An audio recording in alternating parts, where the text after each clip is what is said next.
CLC Média, c'est la radio des copains. Libre Santé. Une émission de Lionel Chalex avec le docteur Jacques-Michel Lacroix. 60 minutes pour tout savoir sur la santé. CLC Média, votre web radio. Bonjour à toutes, bonjour à tous et bonjour au docteur Jacques-Michel Lacroix qui est à mes côtés. Bonjour Lionel et bonjour tout le monde. Alors, aujourd'hui un petit peu de fraîcheur dans notre studio, mais la chaleur arrive avec notre présence à l'antenne.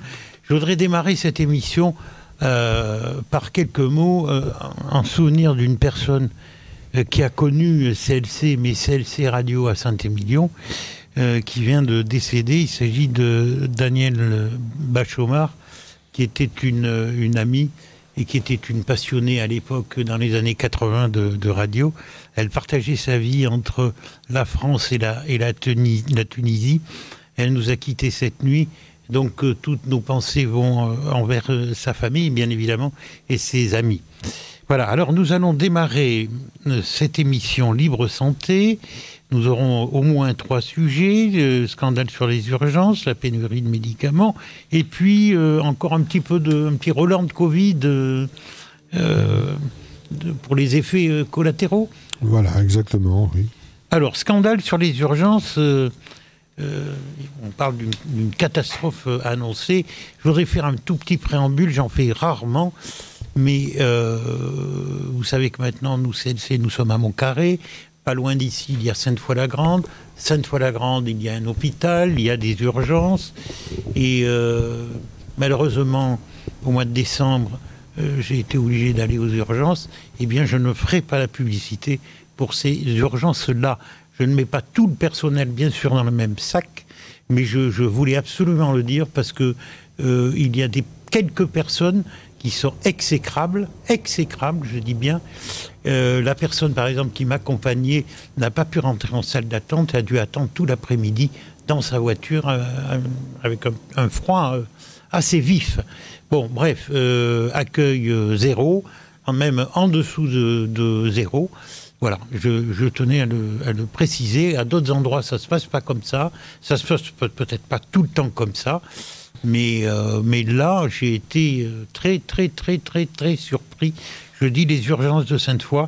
Attention, c'est un hôpital qui avait fait appel à la population à une certaine époque, puisqu'il était menacé. Je ne sais pas, il faudra peut-être qu'il donne un petit coup de balai. Voilà, mon petit coup de gueule est passé, cher. Ah, si, je croyais que j'avais plus le micro. Oui, alors les services d'urgence sont et particulièrement la période dont vous parlez, au mois de décembre, étaient complètement débordés. Moi, je vois à Libourne. C'était pas le cas, moi. À Libourne, à Adéclim, là, le centre d'urgence qui est en ville, on était complètement débordés.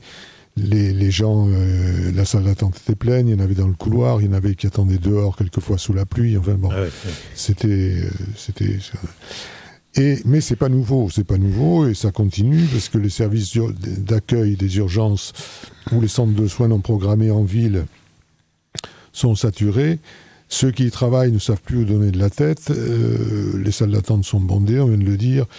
Et tout ça, c'est le résultat quand même d'une politique globale des hôpitaux et de la santé qui, à force de vouloir diminuer les coûts de la santé, ont réduit les nombres de lits dans les hôpitaux, on réduit le personnel, et puis aussi, depuis donc plusieurs années maintenant, le nombre de médecins a vraiment chuté. Alors on ne s'en rendait pas trop compte tant que les médecins d'un certain âge, ceux qui étaient nés dans les années 50, étaient en activité parce qu'il y en avait beaucoup. Mais maintenant qu'ils ont pris la retraite, il n'y a plus que... Enfin, il y a surtout des jeunes médecins, des gens qui ont été donc sélectionnés et choisis avec un numerus clausus, c'est-à-dire qu'on a décidé de ne pas en former beaucoup, et maintenant on voit le résultat. On voit le résultat, on manque de médecins en ville, on manque de médecins à l'hôpital, c'est catastrophique. Alors on fait venir des médecins de l'étranger, Le problème, c'est que pour les gens qui viennent de l'Europe, il y a une équivalence des diplômes, mais il n'y en a pas trop. Et on fait venir dans la nouvelle loi sur l'immigration, il est prévu d'accorder des facilités aux médecins qui viendraient de l'étranger. Ils seront obligés de faire quand même un cursus de 3 ans dans les hôpitaux pour avoir l'équivalence de diplôme, mais c'est une solution bâtarde, parce que d'abord ça vide les contrées, les pays d'où viennent ces médecins, ça les vide de médecins. Et puis, ça n'est pas une solution à long terme. Mais je crois que nos dirigeants s'en foutent éperdument. Ils ne vivent pas dans le même monde que nous. Oui, mais c'est un phénomène qui n'est pas nouveau, quand même. Moi, j'ai entendu parler de tout ça il y a plusieurs années, même.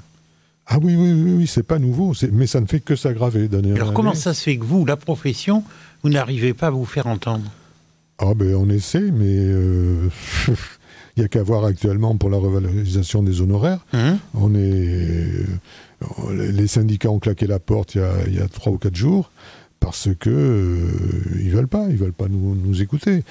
Alors quand on voit, ça fait je crois 7 ans que la consultation n'a pas été revalorisée, c'est un peu dramatique. Alors les jeunes médecins qui ont été donc sélectionnés de manière difficile ne veulent pas travailler, et maintenant on vient d'allonger la durée des études pour les généralistes, ils ne veulent pas travailler en étant sous-payés. Donc ça n'est malheureusement que le début des gros problèmes. Parce que depuis 30 ans, aucun gouvernement n'a pris de mesures nécessaires pour éviter cette situation. J'écoutais un reportage à midi, à 13h à la télévision sur les infirmières, par exemple.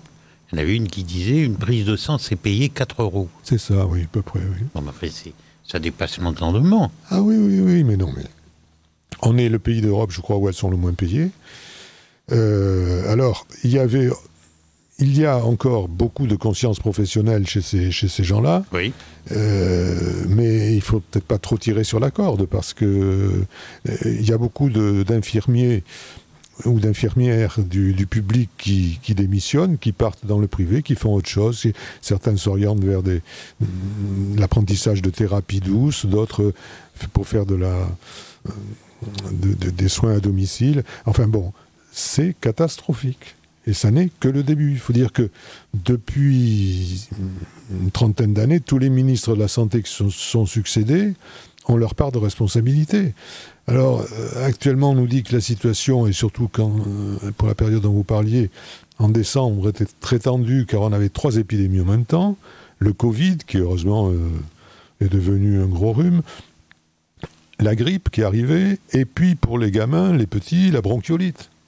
Donc, les hôpitaux étaient plus que saturés, ce qui fait que, vu la gestion des hôpitaux actuellement, en plus, qui sont gérés à flux tendu, c'est-à-dire que, comme on ne veut pas qu'il y ait de lits de vide, on a un minimum de lits, et s'il y a plus de malades que de lits, on les envoie ailleurs, là où il y a des places libres. Donc, le gamin en région parisienne, il y a eu 30 gamins qui ont été évacués sur des hôpitaux périphériques ou plus loin. Alors, pour les familles, enfin, Le problème, c'est que les administratifs veulent que la santé soit rentable. Mais la santé, c'est comme les pompiers, c'est comme l'armée, ça ne peut pas être rentable. Il faut savoir ce qu'on veut. Ou on veut faire une santé rentable, ça me paraît difficile, ou bien il faut accepter de subventionner des lits qui quelquefois seront vides, mais qui en cas d'épidémie, en cas de catastrophe, en cas de gros clash, au moins pourront jouer leur rôle. Mais malheureusement, ça n'est pas ça. Alors à ça, donc, s'ajoute ce dont on a parlé tout à l'heure, le nombre de médecins formés qui est nettement insuffisant.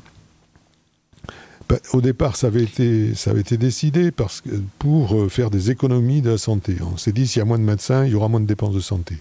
C'est totalement faux. Les dépenses de santé ne font qu'augmenter. Et ce qui est un peu normal, parce que les techniques augmentent et les techniques deviennent de plus en plus onéreuses. Oui. Autrefois, moi je me souviens quand j'étais interne, on recevait un accidenté de la route, il avait un traumatisme crânien, il n'y avait pas de scanner à l'époque, encore moins d'IRM, et on le mettait dans une chambre et on se disait, si demain il n'est pas mort, il va s'en sortir. Maintenant, et heureusement, On fait des scanners, on voit que s'il y a un hématome dans le crâne, on l'envoie en neurochirurgie, on lui ouvre le crâne, on sort l'hématome et le type y récupère. Bon, donc c'est un gros progrès, mais c'est un progrès qui vaut cher. C'est pas gratuit. Donc les dépenses de santé ne font qu'augmenter et augmenteront encore. Est-ce qu'il y aurait, ma remarque est peut-être absurde, mais est-ce que le privé ne s'en sortirait pas mieux que le public ? Alors, je parle clinique privée. Oui, alors, par certains côtés, oui. Alors, pour l'instant, le privé est cantonné uniquement à ce qui est quand même rentable. C'est-à-dire là où ils ne perdent pas d'argent. Ils ne peuvent pas perdre de l'argent. S'ils perdaient de l'argent, ils seraient obligés de fermer. Mais le public, lui... Oui, mais ça fonctionne et ils s'en sortent. Mais ça fonctionne et ils s'en sortent, oui, mais parce qu'ils ne prennent pas tout aussi. Ils n'ont pas aussi le besoin de former des élèves, etc., etc. Alors, on peut tout remettre au privé, oui, mais il faudrait à ce moment-là faire table rase de tout ce qu'il y a, refaire des conventions, des obligations, des cahiers des charges très stricts. Mais je pense que c'est ce qui finira par arriver sûrement. Parce que malheureusement, l'hôpital public est dans une décrépitude totale. On manque de lits, on manque de médecins, on manque de personnel soignant. Et compétent. Compétent, il faut pour certains. Hein. Oui, oui. Pour certains, bon. Alors, en ville, c'est pareil, on manque de médecins de ville ou à la campagne. Donc, comme on en manque, c'est un cercle vicieux. Les médecins, les malades, s'ils n'arrivent pas à avoir un rendez-vous rapidement, ils vont aux urgences à l'hôpital, ou aux urgences chez nous, à Desclimes. À Limoges. Oui. Et d'ailleurs, qu'est-ce qu'on voit arriver en début de soirée ? Tous les gens qui n'ont pas pu trouver de médecin dans la journée. Alors que souvent ça peut attendre, mais pas souvent quand on va chercher son gosse à l'école, qu'il a 42 fièvre, et qui dit « Maman, j'ai mal à l'oreille », il faut l'examiner le gosse quand même, on ne va pas le laisser comme ça. À Desclimes, on peut rappeler, si vous êtes avenue de l'Épinette. On est en face de l'église de l'Épinette. Voilà, et c'est un service qui a été créé entre médecins, et vous êtes ouvert tous les jours. On est ouvert tous les jours en soirée, certains jours dans l'après-midi, mais ça c'est sur rendez-vous l'après-midi. Il faut téléphoner et prendre un rendez-vous. Sinon, c'est ouvert tous les soirs sans rendez-vous à partir de 20h, tous les jours fériés, tous les samedis, tous les dimanches. Jusqu'à quelle heure ? Jusqu'à 23h. Jusqu'à 23h. À Desclimes, souvenez-vous de ça, hein ? À Desclimes. Voilà. C'est avenue de l'Épinette à Libourne. En face de l'église, oui. Alors... à l'hôpital, le manque de lits qu'il y a après les urgences, c'est-à-dire qu'une fois que le malade est examiné, il devrait pouvoir partir dans un lit. Mais le manque de lits fait que les malades stationnent aux urgences. Et ils stationnent dans des conditions souvent déplorables, sur des brancards, dans les couloirs. Donc il ne faut pas s'étonner que des malades meurent sur des brancards dans des couloirs d'hôpital. Et ça, c'est pas des racontards. La presse nationale en a fait état comme une presse qu'on ne peut pas accuser d'être de droite, c'est Libération, qui, dans son numéro du 29 décembre, nous annonce que 23 patients sont décédés sur un brancard aux urgences en attendant d'être soignés pour le seul mois de décembre. Catastrophe. Bon, alors, peut-être que s'ils avaient été soignés, ils seraient peut-être morts aussi, mais pas dans ces conditions-là. Moi, j'ai un cas personnel d'un copain qui, après une séance de sport, avait une mal aux côtes. Il est allé donc aux urgences. On a diagnostiqué une fracture de côte. Bon, il a quand même attendu entre le moment... On lui a passé la radio assez vite. Mais entre le moment où on lui a passé la radio et le moment où il a vu le médecin qui a dit « Bon, vous pouvez repartir », il s'est passé 4 heures. Et pendant ce temps-là, il était sur un brancard dans le couloir, et il a fallu qu'il y avait une femme un peu âgée dans un autre brancard à côté de lui, qui se plaignait d'avoir froid, personne ne répondait, il a fallu qu'il aille, lui, fureter à droite, à gauche, pour trouver une couverture pour le porter à cette pauvre femme. Bon, c'est scandaleux. C'est scandaleux. Et en plus, on observe sur le territoire français des fermetures de services d'urgence, soit totalement, soit certains jours, soit la nuit. Pour aller maintenant à Toulouse, à Purpan ou à Bordeaux, à Pellegrin, il faut passer tout un filtre pour pouvoir y accéder.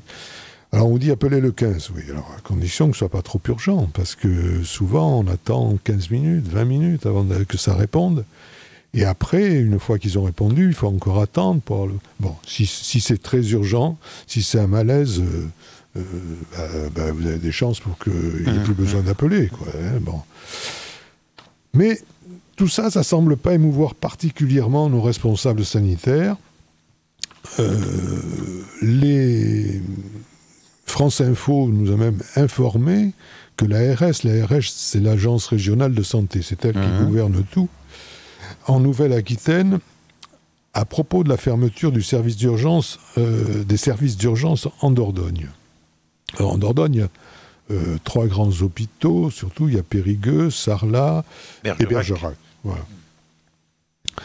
Il y a des élus qui se sont quand même émus et qui ont fait une tribune qui a été publiée le 24 décembre par 4 députés et sénateurs de la Dordogne pour dénoncer les difficultés d'accès aux services d'urgence dans les 3 hôpitaux qu'on vient de citer.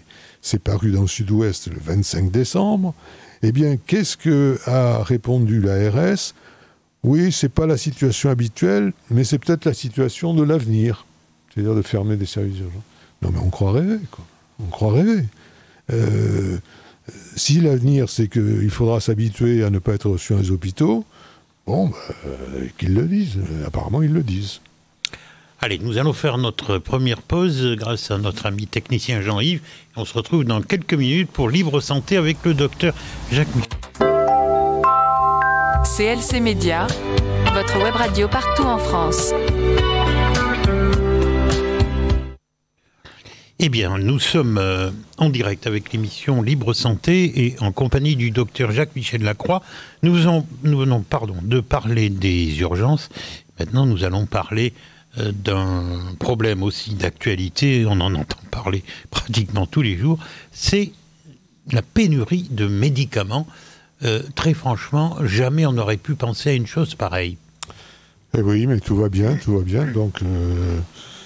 Voilà, alors les gens s'en rendent compte parce que quand il y a des médicaments qui étaient prescrits de manière très courante, qui ne sont plus disponibles en pharmacie. Alors les raisons, on va y venir.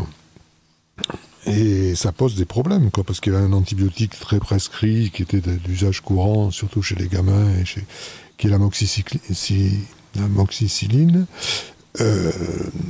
On n'en trouve quasiment plus. Donc il faut se tourner vers d'autres antibiotiques qui ont une bonne activité antibactérienne, mais qui sont des antibiotiques qu'on réservés à certaines bactéries pour ne pas créer de résistance.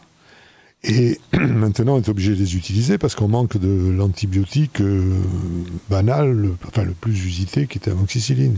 Ce qui fait que ça a amené d'ailleurs certains médecins, des infectiologues et des pharmaciens qui participent au réseau de lutte contre l'antibiorésistance. Alors l'antibiorésistance, c'est le fait que certaines bactéries sont devenues résistantes aux antibiotiques par un mauvais usage des antibiotiques, quelquefois, mais aussi, ça il ne faut pas l'oublier, on n'en parle presque jamais, par l'usage massif d'antibiotiques dans les élevages à grande échelle, quoi, où on utilise les antibiotiques largement. Pour les animaux. Pour les animaux, oui, mais c'est les mêmes antibiotiques. Donc, d'accord. Voilà. Plus puissant, je suppose, pour certains animaux. Ah ben, la dose varie en fonction du poids. Voilà.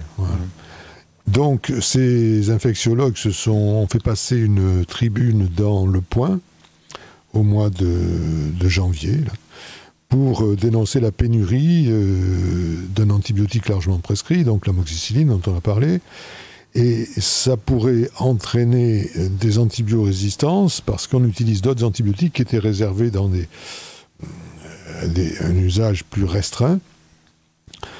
Et ce phénomène n'est pas nouveau parce que déjà en 2014, on avait dit que cette augmentation des antibiorésistances était liée au fait que quelquefois les antibiotiques étaient utilisés alors qu'ils n'auraient pas besoin de l'être. On se souvient du mot d'ordre qu'avait donné la Sécu à l'époque.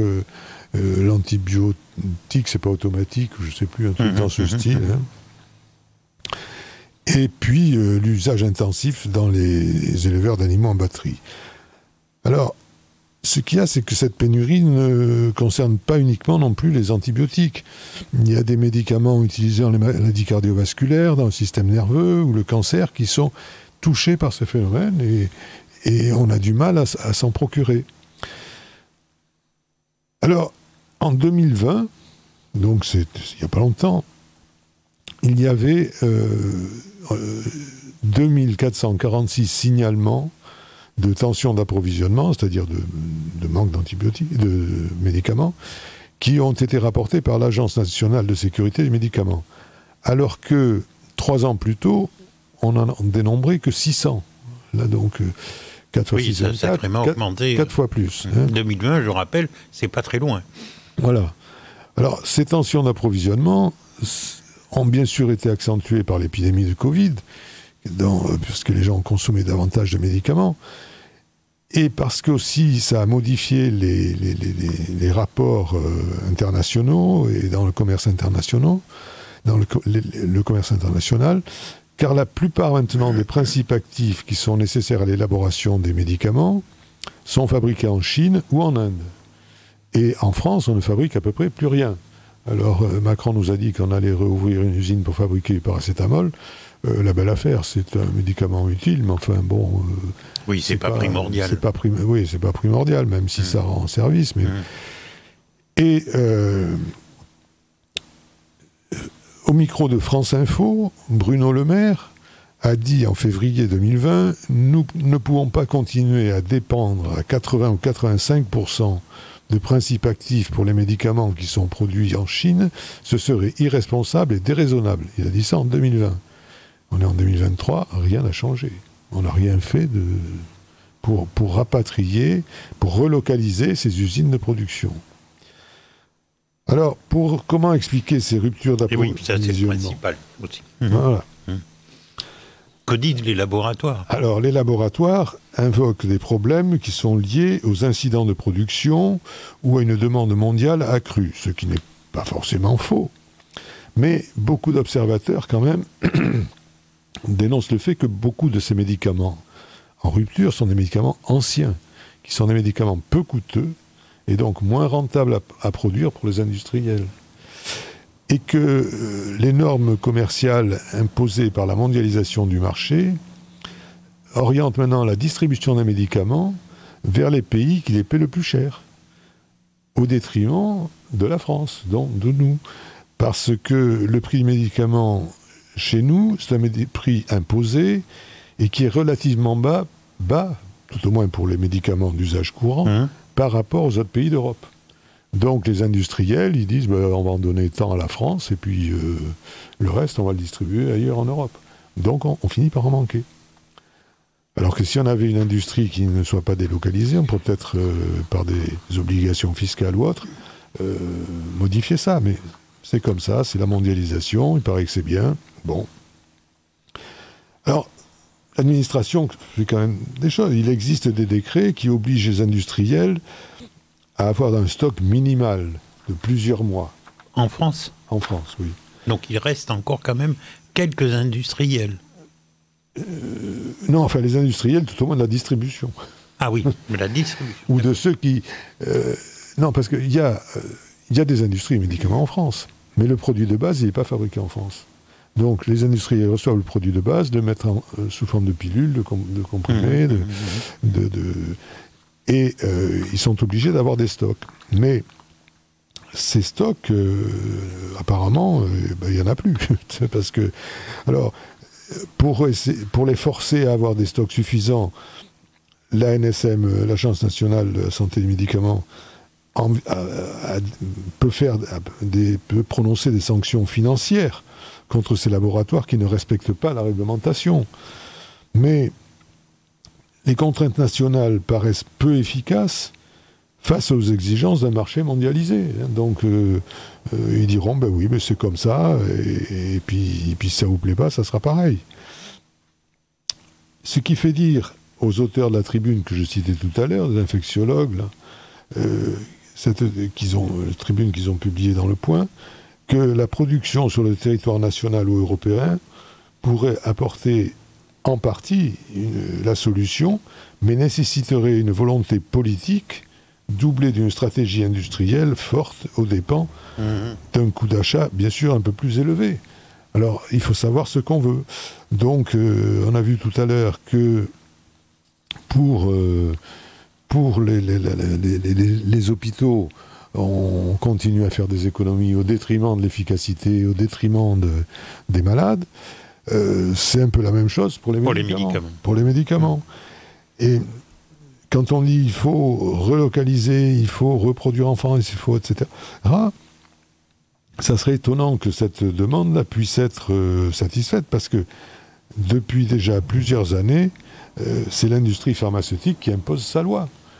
Et les décisions politiques en matière de santé ne deviennent effectives que si l'industrie est d'accord.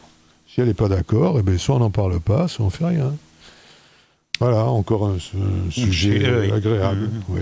Merci pour toutes ces informations. Nous allons nous détendre un tout petit peu avec un peu de musique. CLC Média, c'est la radio des copains. Nous voilà dans cette presque dernière partie de Libre Santé avec le docteur Jacques-Michel Lacroix. Bon, ça m'aurait étonné qu'on ne parle pas un petit peu du Covid. Pourtant, on n'en entend plus parler dans les grands médias. Mais on commence aussi quand même à parler des effets collatéraux. Oui, des effets secondaires, parce que jusque-là, ceux qui en parlaient se faisaient traiter de fascistes, complotistes, enfin, etc. Et puis, il y a quand même quelques études qui commencent à sortir, et on s'aperçoit qu'il y en a des effets secondaires. Ce qui est normal, presque. Bah oui, c'est normal, étant donné qu'on a utilisé un vaccin, enfin, ce qu'on a appelé un vaccin, qui n'était pas au point, qui n'avait pas fini sa phase d'expérimentation, et dont on ignorait totalement les effets secondaires. Alors, c'est vrai que dans l'urgence, on s'est dit, le Covid va tous nous tuer, donc il faut l'utiliser. C'est ce qu'on a fait. Mais si on avait pris quand même un peu de recul, on se serait aperçu que d'abord le Covid est quelquefois mortel, c'est vrai, mais par rapport aux autres épidémies, je pense à Ebola, je pense à des maladies comme ça où il y a 50% de morts, là on est quand même à moins de 1% de morts. Bon, ce qui ne veut pas dire qu'il ne fallait pas faire les choses. Oui. Mais là, j'en veux beaucoup à nos dirigeants, parce que, avant de se précipiter sur le vaccin, si on avait dit aux gens... ce qu'on leur disait, c'était simple, c'était prenez du paracétamol, et puis si ça passe comme ça, c'est parfait. Si ça passe pas, si vous vous étouffez, on vous mettra en réanimation. Alors, manque de bol, il n'y avait pas assez de réanimation. Et puis, deuxièmement, il y avait surtout quand même quelque chose à faire entre le paracétamol, c'est-à-dire le Doliprane ou l'effet Radgan, et la réanimation. Et ce quelque chose, on n'a pas incité les gens à le faire. Ce quelque chose, c'était quoi ? C'est aller voir le médecin. Et ceux qui y sont allés, ils ont eu droit à des antibiotiques, à de la cortisone, à de l'ivermectine ou de l'hydroxychloroquine, et tous ceux qui ont été soignés avec ça, il n'y en a pas beaucoup qui sont retrouvés en réanimation. Donc, je peux en témoigner. Donc, c'était quand même... J'en veux beaucoup à nos dirigeants d'avoir fait ça. Bon. Alors, pour revenir au vaccin... on commence à avoir quelques retombées statistiques et documentées de manière sérieuse pour qu'on puisse se dire qu'effectivement, c'était bien des effets secondaires. Il y a un médecin que les gens qui regardent la télé connaissent, de nom et de visage, c'est Martin Blachier, qui est un médecin bien connu des plateaux de télévision, qui a déclaré il y a 2 mois, qu'il était difficile d'écarter le lien entre le port du masque prolongé chez les enfants et les épidémies avec des infections qui étaient dues au streptocoque. Alors non seulement le vaccin avait des effets secondaires, mais en plus le fait d'avoir fait porter le masque à des enfants qui n'en avaient pas besoin, je répète encore une fois, ça a entraîné quelques épidémies. En plus, maintenant, on commence à avoir des statistiques sérieuses qui montrent que le vaccin a eu des effets particulièrement sur les troubles des effets sur les troubles menstruels qu'ont présenté certaines femmes après avoir été vaccinées. C'est une étude américaine qui a montré ça. Et je suis en train de chercher dans mes papiers, qui a montré ça, et de manière très sérieuse. C'est-à-dire qu'il y a eu des femmes qui sont retrouvées, qui étaient ménopausées, qui sont retrouvées avec des retours de règles. Bon, ça, c'est pas grave. Mais enfin, il y a eu un taux significatif de femmes qui avaient des cycles perturbés à cause du vaccin. Alors, c'est pas très grave d'avoir des cycles perturbés, je suis d'accord, mais ça prouve bien que le vaccin n'était pas anodin. En plus, il y a eu d'autres choses, comme le port du masque chez les enfants, surtout chez les plus petits. Il y avait un risque de contamination qui était accru par le fait de manipuler un masque avec des mains qui étaient déjà contaminées. En plus, quand le masque est humide ou sale, comme c'est le cas souvent chez les gamins, il n'est pas remplacé. Il va favoriser une prolifération de micro-organismes qui seront responsables d'infections, sans parler des problèmes allergiques cutanés. Donc le port du masque, surtout chez les plus jeunes enfants, peut entraîner en plus des troubles psychologiques, parce qu'à ne voir pendant des mois que la moitié du visage des adultes, c'est pas très très bon psychologiquement pour les enfants. Et quand, je le répète encore une fois, le Covid chez les enfants était une infection bénigne, qui passait sans gros problème, c'était un gros rhume. Mais on se dit, oui, mais ils vont contaminer les adultes. Ah oui, peut-être, oui, mais c'est pas le masque qui l'a empêché. Et puis, il y a eu d'autres effets secondaires, c'est que les gens qui, comme le Covid, les malades atteints de Covid, occupaient la plupart des lits d'hôpitaux, il y a beaucoup d'interventions chirurgicales ou de traitements qui ont été reportés.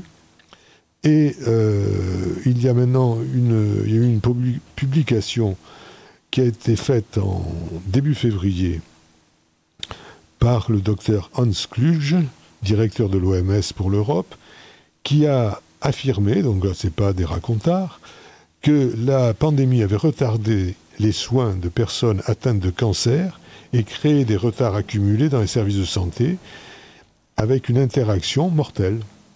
C'est sûr que si on détecte un cancer et si on ne peut pas le traiter rapidement, eh bien on fait perdre des chances aux malades. Et tout ça parce que les hôpitaux étaient saturés de malades du Covid. Alors, il fallait bien les hospitaliser si nécessaire, mais enfin on revient à ce que j'ai dit tout à l'heure. Si on avait agi autrement, on n'aurait peut-être pas saturé autant les hôpitaux. Et puis surtout, si on n'avait pas détruit des lits d'hôpitaux, il y aurait eu assez de place pour tout le monde. Mais là, ce retard dans le dépistage des cancers, en particulier dans le cancer du côlon ou le cancer du sein, qui sont des cancers qui réagissent bien à la thérapeutique à condition d'être pris très tôt, eh bien, il y a eu un retard important qui était dû à l'encombrement des hôpitaux, puis la fermeture de certains services au début de la pandémie. Là aussi, on a observé des fermetures de services ou de cabinets inacceptables. C'est pas parce que il me semble que j'ai un petit exemple pour Libourne, l'hôpital de Libourne, le service infectiologie, qui était excellent du reste, excellent, fermé. Ben oui, non, ben voilà. Bon, voilà. Il y a des cabinets de médecins aussi. Et récemment, on m'a rapporté une anecdote. Un médecin qui a refusé de se déplacer pour aller voir une malade âgée qui était positive au Covid, qui a dit non, moi je ne veux pas voir les malades du Covid. Bon, mais alors s'il a peur d'attraper les maladies des malades qui soignent, il n'a qu'à aller planter des choux, ou faire autre chose. Hein, on est là, on sait qu'on prend un risque quand on est médecin, évidemment. En cas d'épidémie de grippe, il n'y a qu'à refuser de voir les grippés. Bon, enfin non, mais c'est du grand n'importe quoi. On a laissé faire n'importe quoi. Et puis, voilà.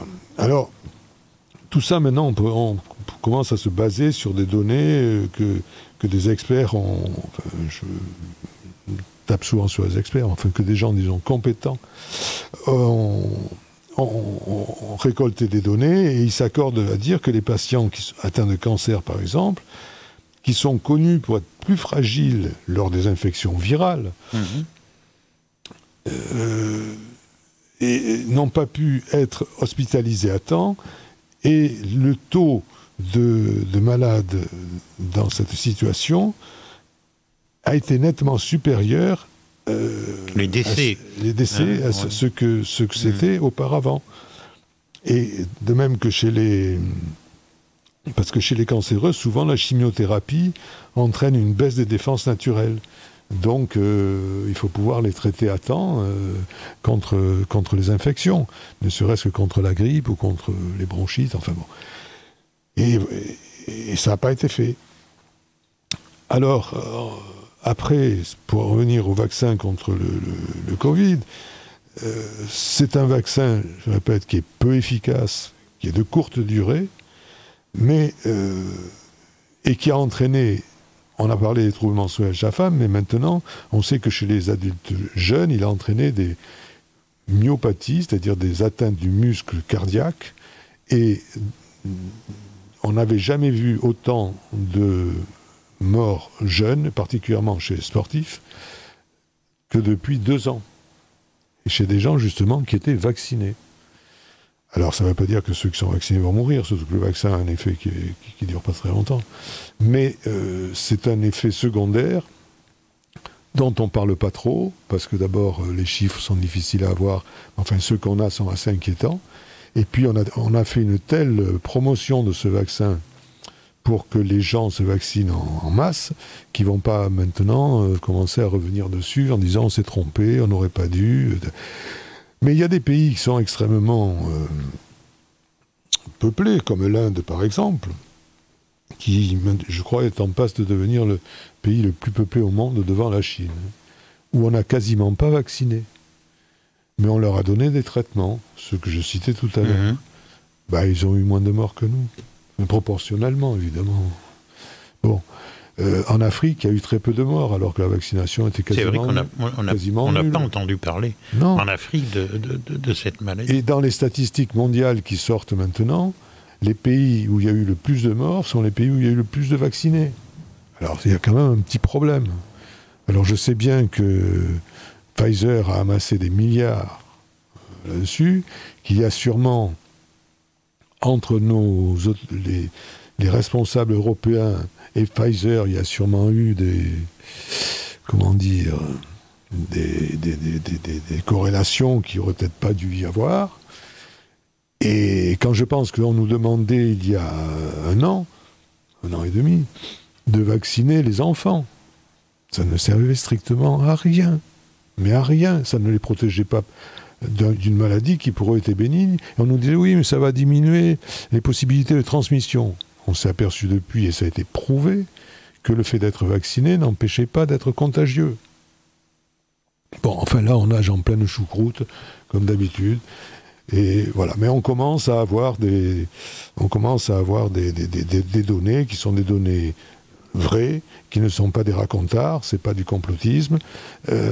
Seulement, évidemment, si on ne fait qu'écouter les radios et les télés mainstream, c'est pas là qu'on va les entendre. Dans mon entourage, c'est assez surprenant. J'ai très peu de gens qui ont eu 3 vaccins, par exemple, mais qui ne veulent pas entendre parler du 4e. Bah oui, ça sert à rien. Je comprends. Oui, mais franchement, c'est à 95%, quoi. Eh oui, mais c'est vrai aussi qu'il y a quelques mois, au début de l'épidémie, on s'est rué sur le vaccin en se disant c'est ça qui va nous sauver. Non, pas du tout. Ça n'a rien sauvé du tout. Nous en avons terminé ? Avec ça, on pourra en parler pendant des heures. On a terminé, oui.